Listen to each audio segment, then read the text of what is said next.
amazing homemade crullers.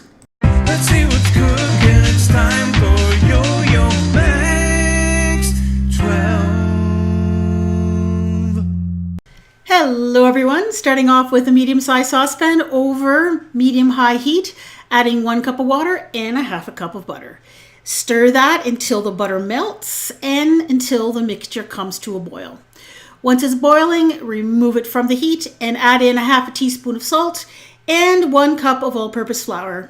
Stir the flour in until well combined. You'll end up with a really thick kind of a batter.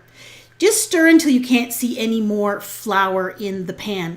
And then let that cool for 3 minutes. After 3 minutes, we're going to beat in 4 large size eggs, one at a time. I'm using an electric mixer, but you can very well do this by hand. Just make sure you beat the mixture well after each egg. Make sure each egg is incorporated before you add the next. It'll just be easier for all that dough to come together.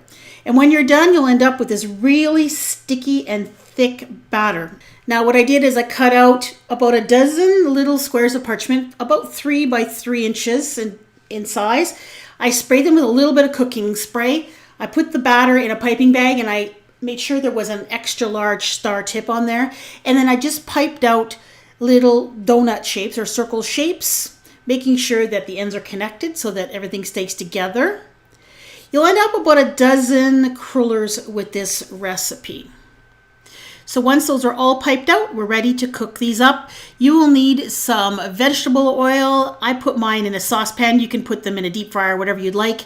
You're going to only cook maybe 3 or 4 at a time, depending on how big the container is you're using. You don't want them touching one another. You can just plop them in there right with the parchment, and then the parchment will release almost immediately, and then just pull them out with a pair of tongs so you don't burn your fingers. I cooked about 3 or 4 at a time. As soon as all of them were in, they were only cooked a little bit on one side, but I flipped them right away. So they're just light brown. Flip them over, and then I cooked them a little bit longer.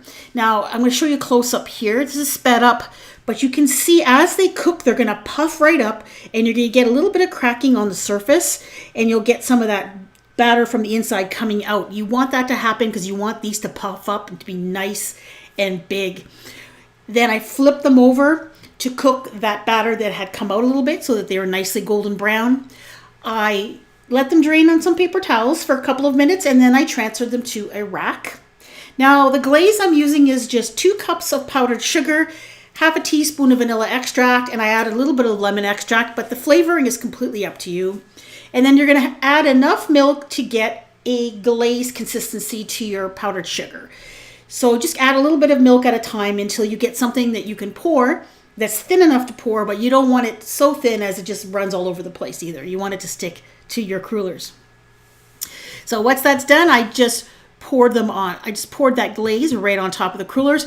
Now you can take the crullers and dip them into the glaze if you'd like. Just pick them up and dip them, but they're very delicate and you can easily crush them when you're holding them.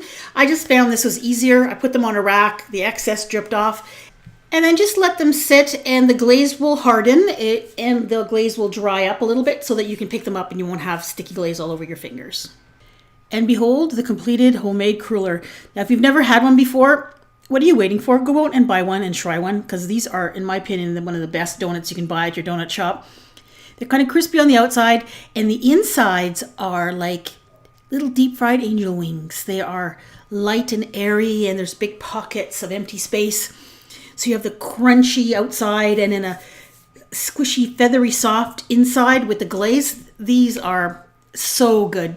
And really, other than the middle mess of deep frying, they actually whip up fairly quickly. I have another donut on my channel I've done before, and it is the jelly donut. Now, what's cool about these is that you actually fill them before you cook them instead of adding filling after they're done.